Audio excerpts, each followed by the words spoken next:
You ever look at the bright reds, blues, and yellows in your food and just wonder?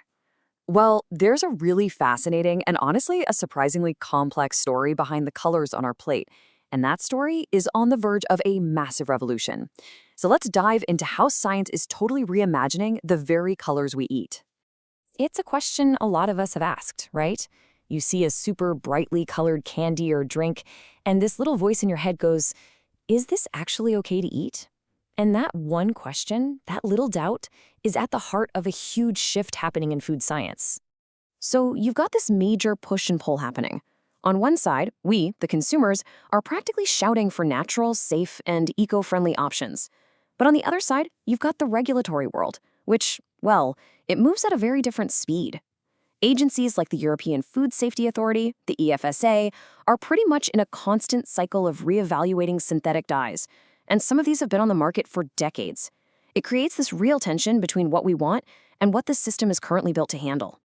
And look, these concerns aren't just talk. Major regulators in both the EU and the US have already started taking action. They've banned ingredients like titanium dioxide, which was used everywhere to make things super white and bright. This is a huge signal that we're moving away from the old guard of food colorants. This quote from a recent paper really hits the nail on the head. The general feeling is that these synthetic colors, they just add cosmetic value, right? They make things look pretty, but they might come with a health cost.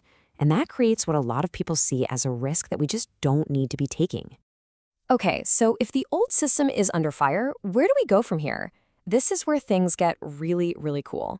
We're talking about a shift from chemistry to physics to create a whole new palette of edible colors. Let's just quickly break down the difference because it's a game changer. Traditional dyes are all about chemistry. They work by soaking up certain colors of light, and the color you end up seeing is just the light that gets reflected back. But structural color, totally different. It uses incredibly tiny, precisely arranged physical structures to literally bend and interfere with light waves, producing these brilliant, often shimmery colors without a single drop of dye. So the key takeaway is this. We're talking about architecture, but on a microscopic scale. Think about a butterfly's wing or the shimmer on a peacock's feather. They don't have blue or green pigment in them. What they have are these unbelievably intricate nanostructures that manipulate light to create those stunning colors. And scientists are now figuring out how to do that exact same thing for our food. And what are these tiny little architectures made of? This might surprise you. We're talking about completely edible, everyday materials. Things like cellulose, which is just plant fiber, along with proteins, starches, and even silica. These are the basic building blocks for the food colors of the future. And this is not science fiction. This technology is already being used in some really cool ways. For instance, by etching an invisible microscopic pattern onto the surface of chocolate, you can create this beautiful rainbow shimmer. It's done with something called a diffraction grating. Think of it like the tiny groups on a vinyl record, but for light. No added coloring at all. But as you might have guessed, there's a twist in the story. Building these amazing new colors means we have to work at an incredibly small scale, and that introduces a whole new set of challenges. Yeah, it's a fair question, right? If we're using stuff we already know is safe, like cellulose, what could possibly be the issue? Well, the problem isn't the what, it's the how small. Researchers often call nanomaterials a double-edged sword. See, their tiny size gives them these amazing new properties that can improve our food, but it also means they interact with our bodies in ways we just don't fully understand yet. The old safety rule book, it might not apply here.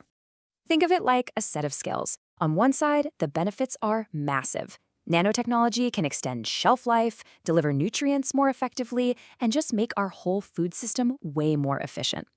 But then you look at the other side of the scale, and it's weighed down by a whole lot of uncertainty. We still have a lot to learn about the potential long-term risks.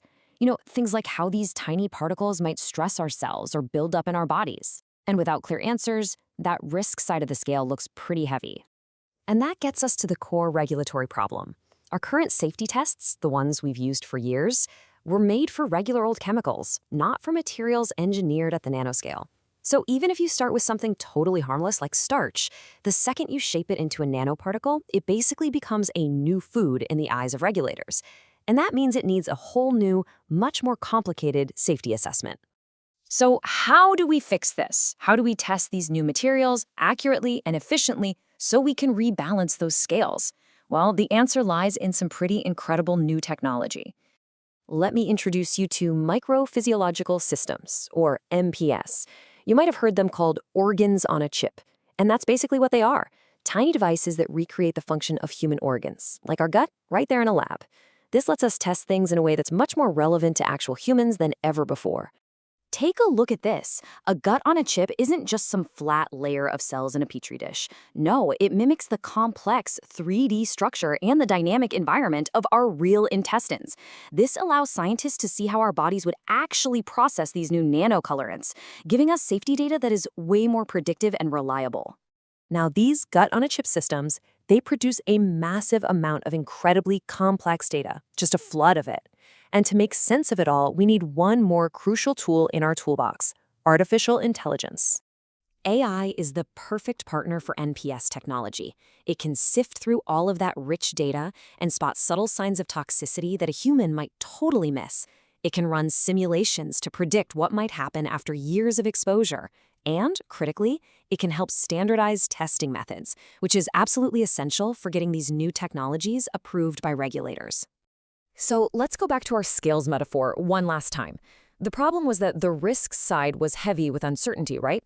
Well, MPS gives us the high-quality, human-relevant data we need, and then AI gives us the powerful analytical engine to understand it. Together, they add a whole lot of weight to the safety side, making the risks finally measurable and therefore manageable. And this part is so important. Innovation isn't just about cool science. It's about trust. By creating a really robust, transparent, and super accurate new system for safety testing, this combination of MPS and AI can build the confidence that both regulators and the public need to really embrace these new technologies. At the end of the day, we're heading toward a future where the colors in our food aren't just more brilliant and varied, but they're also created in a way that's fundamentally safer and more sustainable.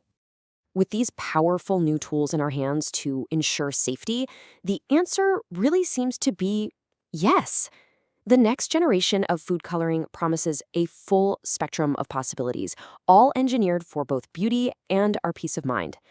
The only question left is, what amazing colors will we create next?